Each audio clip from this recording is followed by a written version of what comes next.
सबसे पहले तो मैं आए हुए सभी बंधुओं का बहुत बहुत साधुवाद और आपको बधाई देता हूं कि हमने 11 बजे का टाइम दिया था और 11:05 पे आप भी उपस्थित हैं और मैं भी उपस्थित हूं। ये हमारी प्रतिबद्धता जो टाइम को लेकर है उसके लिए आप सभी साधुवाद के पात्र हैं। जो आज आप सबको यहाँ पर तकलीफ़ दी है, बुलाया है और आप सब पधारे हैं, आपका धन्यवाद भी है। निगम में दिन प्रतिदिन गतिविधियां करते हुए, निगम में लगातार काम करते हुए, अलग अलग पॉइंट्स पे कई बार क्या होता है कि हम लोग काम कर रहे हैं और आप लोगों से इकट्ठे वार्तालाप नहीं हो पाती, तो उसी वक्त मान लो कुछ लोग उपलब्ध रहे तो उन्होंने अपनी वो वहाँ से जो भी कवरिंग है वो कर दी। तो मैंने ये सोचा कि आज जो है एक महत्वपूर्ण विषय पे भी बात करनी है और पिछला रिपोर्ट कार्ड भी आपके माध्यम से जनता के बीच में पहुंचाया जा सके। तो सबसे पहले तो मैं आपसे ये बताना चाहूँगा कि 26 तारीख को जैसे ही हमने कार्यभार संभाला तो सबसे पहले हमारे सामने जो चैलेंज था, जब कार्यभार चुनाव जीतने के बाद और कार्यभार संभालने से पहले अधिकारियों से अनौपचारिक बातचीत में जब पता लगा कि यहाँ पे टेंडर का जो है एक्सटेंशन नहीं हुआ है, तो उसके लिए सीएम साहब से बातचीत करके जिस दिन हमने ओथ ली उसी दिन मैंने जो है अपने प्रयासों से उस टेंडर को एक्सटेंड करवाया। उसके बाद लगातार स्वच्छता अभियान पर काम करते हुए, और सौभाग्य हमारा कि मोदी जी का प्रोग्राम भी हमें उस दौरान मिला। बाबा साहब अम्बेडकर की जयंती भी बनाई, आदरणीय मोदी जी भी यहाँ पर पधारे और पूरे शहर में स्वच्छता के साथ साथ पूरे शहर को दुल्हन की तरह सजाया गया। और पूरे शहर में जो है, अगर मैं मुख्य बात करूं, सब जगह से कचरा हटाया गया, कचरा पॉइंट चिन्हित किए गए, उन पॉइंटों में बेंच लगाकर, फ्लावर पॉट लगाकर, ताकि दोबारा गंदगी ना हो, ये प्रयास किया गया कि दोबारा वो पॉइंट ना क्रिएट हो। और हम उसमें मेरे हिसाब से 100% हम लोग कामयाब हुए हैं कि दोबारा वहाँ पे कचरा पॉइंट क्रिएट नहीं हुए हैं। और कई जगह ऐसा देखा गया है कि उन बेंचों पर हमारे नागरिक जो वहाँ से गुजर रहे होते हैं वो वहाँ पर बैठे हुए और आराम करते हुए भी मिले हैं। तो ये जो स्वच्छता को लेके हमने अभियान शुरू किया था, नागरिकों से मैं लगातार, हिसार शहर वासियों से लगातार प्रार्थना, अपील, निवेदन करता हुआ आगे बढ़ रहा हूँ कि वो अपना कचरा, घर का वेस्ट खुले में ना डालें। और लगभग हर जगह, पीछे कुछ नवरात्रों के उसमें जागरण वगैरह थे, हर जागरण में सबसे अपील की, प्रार्थना की और इस लोगों को मानना भी है। जहाँ जहाँ हमें कचरा पॉइंट दिखते थे, आज वो कचरा पॉइंट नहीं है। तो उसके लिए मैं हमारी जनता का भी हार्दिक धन्यवाद, साधुवाद देता हूँ कि उन्होंने जो है इस चीज़ को हाथों हाथ लिया और जो सहयोग की अपेक्षा मैंने की थी उससे बढ़ के सहयोग दिया। निगम के कर्मचारी, अधिकारियों ने भी पूरी तन्मयता के साथ, पूरी लगन के साथ, बहुत तीव्र गति से दिन रात एक करके सफाई व्यवस्था का काम किया। तो उसके लिए मैं निगम के कर्मचारी, अधिकारियों का भी साधुवाद करता हूँ, धन्यवाद करता हूँ। आप सब लोगों का भी बहुत सहयोग रहा, सहयोगी संस्थाओं का भी सहयोग रहा जिन्होंने के इसमें अपना श्रमदान किया। बहुत सारी संस्थाएं इसमें आगे आई। तो उसमें, उस जो स्वच्छता अभियान में है, उसमें हमने एक बहुत अच्छी जो है एक सफलता प्राप्त की है। उसके बाद जो मैंने घोषणा की थी कि बेसहारा पशुओं को लेके डेली ऑपरेशन चल रहे हैं, रोज़ की 30-40 गौवंश को पकड़ा जा रहा है, उनको गौशाला भेजा जा रहा है ताकि वो वहाँ पर ठीक से रह सके। इस अभियान में भी मैंने जो जनता जनार्दन से निवेदन की थी, और कल इसके विषय में मैं गौशाला वालों से और हरा चारा के जो विक्रेता हैं उनसे भी बैठक कर चुका हूँ। मेरा उसमें जनता से ये सहयोग की अपील की थी कि आप जो भी हरा चारा डालते हैं वो खुले में ना डालें, अपने आसपास गौशाला में डालें। हरा चारा जो विक्रेता हैं उनके पास एक गौशाला की गाड़ी स्थापित कर दी गई है, अगर कहीं नहीं हुई है तो वो आज तक हो जाएगी। उस मुहिम में कल मेरी गौशाला संचालकों से बात हुई थी, जिसमें एक गौ सेवा आयोग की भी योजना का मैंने उनसे कहा कि आप रजिस्ट्रेशन करिए और ई रिक्शा उसमें मिलेगी। हर गौशाला को एक ई रिक्शा जहाँ पे गोवंश 1000 से कम है, 1000 से 2000 से कम है वहाँ 2, और 2000 से 3000 है 3, इस तरह से उनको ई रिक्शा मिलेंगी। और वो उसके माध्यम से भी जहाँ हरा चारा जो विक्रेता हैं वहाँ पर वो अपनी गाड़ी लगाएं और जो है जो भी दानी सज्जन हरा चारा का दान करता है वो सीधा गौशाला की गाड़ी में जाए। और मुझे खुशी है और मुझे बताते हुए बड़ा हर्ष हो रहा है कि हमारे जो भी हरा चारा के विक्रेता गौशाला के संचालक कल बैठक में आए, उन्होंने इस बात को सहज स्वीकार किया। और बल्कि मैं तो धन्यवाद करूंगा, पड़ाव चौक के हमारे 4 हरा चारा विक्रेता आए थे, उन्होंने कहा था जी हम खुद तो इस काम को नहीं करेंगे और साथ में कोई जैसे वहाँ पर खुले में हरा चारा डालता है तो उनको भी रोकेंगे। शहर में स्वच्छता के लिए, सफाई के लिए कुछ चीज़ें, ये इस तरह के छोटे छोटे प्रयास जनता के सहयोग से जब मिलेंगे तो हम लोग शहर को अपना स्वच्छ शहर बना सकेंगे, एक आदर्श शहर बना सकेंगे। उसके बाद एक मुहिम और छेड़ी गई जो कि अभी परसों ही हमने उसको शुरुआत की है कि शहर को गड्ढा मुक्त बनाना है। शहर को गड्ढा मुक्त बनाने के लिए मैंने जो घोषणा की थी उसके लिए एक व्हाट्सएप नंबर जारी किया गया था। लगभग 100 के आसपास उसके गड्ढों की हमारे पास फ़ोटो और एड्रेस आ चुके हैं। और अभी इस प्रेस कॉन्फ्रेंस के बाद मेरी एक बैठक है और उसके बाद मैं अर्बन स्टेट से उस कार्य को शुरू करने वाला हूं। हमारा निगम के कर्मचारी अधिकारी तुरंत प्रभाव से आज से उस काम को शुरू करेंगे। मैं उसके लिए भी आप सबको वहां पर आमंत्रित करता हूं।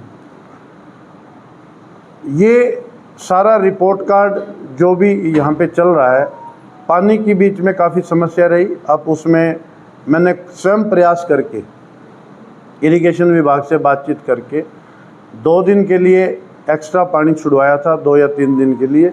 वो प्रयासों से संभव भी हुआ और वो पानी यहाँ के जलघरों में आया भी है, जिससे जो बहुत ज़्यादा टैंक सूखने की अव्यवस्था सी हो गई थी उसमें भी जो है हमें राहत मिली है। फिर भी कई जगह पानी कम देने की वजह से या प्रेशर कम होने की वजह से जहाँ पानी नहीं पहुँच पाया वहाँ स्वास्थ्य विभाग ने, कुछ समाजसेवी संस्थाओं, रोटरी क्लब ने व अन्य संस्थाओं ने मिलकर टैंकर भी उपलब्ध करवाए हैं ताकि सामान्य नागरिक को किसी भी तरह से किसी तरह की कोई परेशानी ना हो। आज मैं आपके बीच एक और महत्वपूर्ण विषय पर बात करना चाहूँगा कि जो शहर में ट्रैफिक जाम की व्यवस्था है और जगह जगह अव्यवस्था कुछ अतिक्रमण की वजह से है, चाहे वो रेडी की वजह से या किसी भी वजह से।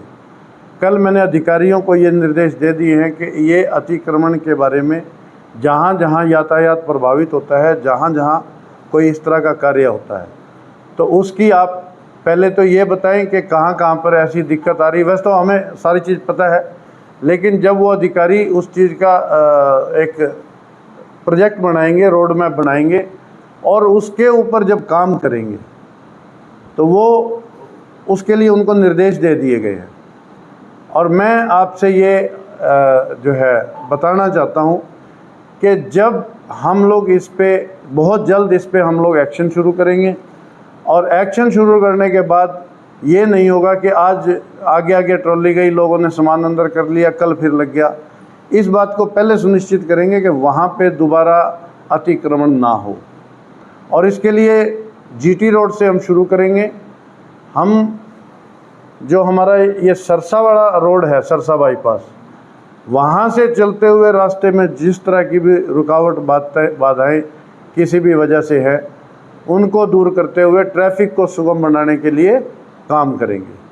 तो आज का मेरा आपके सामने अपनी बात रखने का मकसद आपको अब तक के अपने द्वारा किए गए कार्यों को लेकर और इस नई घोषणा के अतिक्रमण को लेकर और ट्रैफिक जिस वजह से बाधित होता है, इस सब को लेके आपके माध्यम से अपनी बात जनता तक पहुंचाने का था। किस तारीख को ये प्रोग्राम स्टार्ट कर रहे हैं? इसमें एक आप किस प्रोग्राम की बात कर रहे हैं? अतिक्रमण। इसके लिए क्या है कि एकदम टाइम नहीं बता सकता, लेकिन ऐसा नहीं है कि ज़्यादा डिले होगा।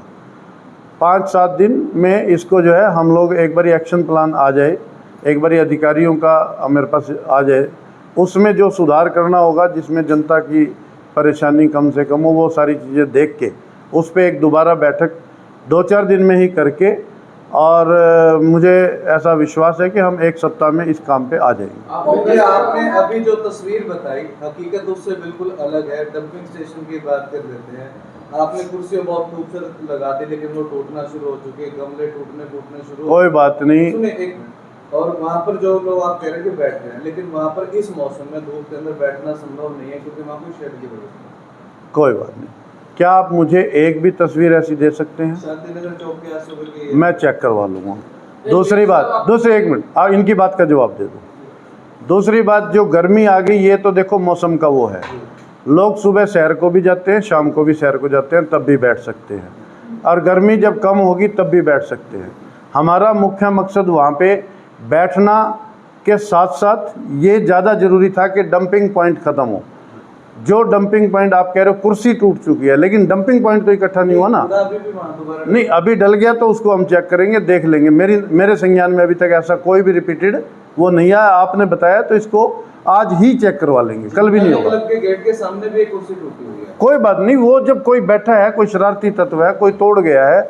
आज हमने एक काम किया, आप उस काम को अप्रिशिएट करिए, आप उसको एज ए शिकायत मत करिए। आप ये बताइए कि भाई वहाँ पर इस तरह से कुर्सी टूटी है। ये वाकई में आपके द्वारा काबिले तारीफ जो है वो काम किया गया, इसमें कोई डाउट नहीं है। पहले डंपिंग स्टेशन था, वहाँ पे चलो थोड़ा बहुत कचरा आ गया होगा, जैसे भाई ने बताया अभी शेड नहीं है, कोई बात नहीं, चीजें आहिस्ता आहिस्ता होंगी, नो डाउट ये आपका काबिले तारीफ काम है। लेकिन मैं एक और चीज की तरफ आपका ध्यान दिलवाना चाहता हूँ मेरे साथ। जैसे रोड के ऊपर जाते हैं ना, तो सीवरेज के जो ढक्कन है वो रोड के लेवल के ऊपर नहीं है, या तो वो रोड से नीचे है या फिर वो रोड से ऊपर है। जैसे ही उसके ऊपर जाएंगे तो वहां पे बहुत ज्यादा खतरा रहता है सर एक्सीडेंट का होने का, ये शायद आप भी जानते होंगे। दूसरा, इनविजिबल गड्ढे भी है। आपको कि इनविजिबल गड्ढे कौन से होंगे? जैसे सूर्यनगर वाले रोड के ऊपर हम लोग चढ़ते हैं, पुल के ऊपर हम लोग चढ़ते हैं, अगर आप खुद ड्राइविंग करके अगर जाओगे ना, तो आपको महसूस होगा कि आगे वाला रोड और जो पीछे वाला जो रोड है, दोनों के बीच के अंदर थोड़ा सा जो गैप है ना, वहां पे गाड़ी जाके ऑटोमेटिक अनबैलेंस्ड होती है सर। कभी आप खुद गाड़ी चला के जाएंगे ना तो आपको महसूस होगा। तो क्या उनके ऊपर भी कार्रवाई होगी? मैं खुद भी गाड़ी चलाता हूँ, पहले भी चलाता था, स्कूटी भी चलाता हूँ, स्कूटर भी चलाता हूँ। इन चीज़ों का भी मेरे ध्यान में है। ऐसे ऐसे पॉइंट हैं ज़रूर, मैं मानता हूँ, थोड़े अभी उतने कम हैं। और अभी क्या है कि जब हम लोग काम कर रहे हैं तो हमें भी स्टेप बाय स्टेप करना है। आपने ये जो ध्यान दिलाया है, अगर एक दो कोई आपको ऐसा लगता है कि बहुत ही खतरनाक है, उसको तो मैं प्रायोरिटी पे अभी करवा लेता हूँ, और बाद में इसको आप अभियान के तौर पे इसको भी लेंगे एक एक। आज मान लो, आज जो खड्डों को लेकर मैं यहाँ पे बैठा हूँ, उस मामले में मैं आपसे भी ये निवेदन करूँगा, हमने व्हाट्सएप नंबर भी जारी किया है, आप वहाँ पर दीजिए और उसका रिस्पॉन्स देखिए कि वो कितने दिन में काम हो रहा है। परसों हमने घोषणा की थी, अभी मैं 1 घंटे बाद 1.5 घंटे बाद उसकी जो है एक ओपनिंग मुहूर्त भी करने जा रहा हूँ। ये है। आपने अतिक्रमण आप कह रहे हैं एक्शन मोड रहता है, बट फिर 10-15 दिन बाद फिर वही अतिक्रमण होता है। जी, मैंने पहले आपको यही बात कह दी है कि एक बारी जहाँ से सफाई होती चली जाएगी, दोबारा किसी को वहाँ टिकने नहीं दिया जाएगा। प्रवीण जी, आप चुनाव जीतने में सीधी घाट बस्ती में गए थे। हाँ जी। वहाँ सभी लोगों से आपने मिले। आज तक जितने पे मेयर आए, पुरानी सब्जी मंडी वाले रोड से लेके और इस एरिया का जो है, आज तक एक रोड ब्लॉक रहा है, पूरा ब्लॉक रहा है, आज तक कभी जो अतिक्रमण कभी भी नहीं हटवा पाए। तो क्या आप हिम्मत करेंगे या मतलब कोशिश करेंगे? मैं मेरे शहर को आदर्श शहर बनाने के लिए, साफ़ सुथरा बनाने के लिए कुछ भी करना पड़ेगा, मैं करूँ। मेयर सर, आपने कहा कि लगातार पशु पकड़ो अभियान जारी है, कोई तारीख बता सकते हैं, कोई महीना कब तक जो है पशु मुक्त हो जाएगा? ये एक एंडलेस प्रोसेस है। इसमें क्या है कि बहुत सारा गोवंश जो है गांव से आ जाता है, जो मुझे बताया गया। तो वो एक बारी क्या है कि थोड़ी सी स्पीड पकड़ के यहाँ से सफाई करके, और फिर उसके बाद ये रहेगा कि अगर कोई 10, 20, 30 आते भी हैं, ये एक तो अभियान रोकने नहीं देंगे जब तक कि, अगर मान लो आज हमारी जो स्पीड है ऑन एन एवरेज 25 से 30 गोवंश को डेली पकड़ा जा रहा है, इतनी हमारी टीम की कैपेसिटी है। अगर मान लो यहाँ पर 10 दिन में ख़त्म हो जाएगा, 20 दिन में ख़त्म होगा, महीने में ख़त्म हो जाएगा, तो उसको उस हिसाब से महीने बाद इसका रिव्यू करके या 15 दिन और बाद रिव्यू करके अगर स्पीड बढ़ानी पड़ी तो वो बढ़ाएंगे। प्रयास ये रहेगा कि जल्द से जल्द जो है हम गौवंश को गौशाला में भेज दें।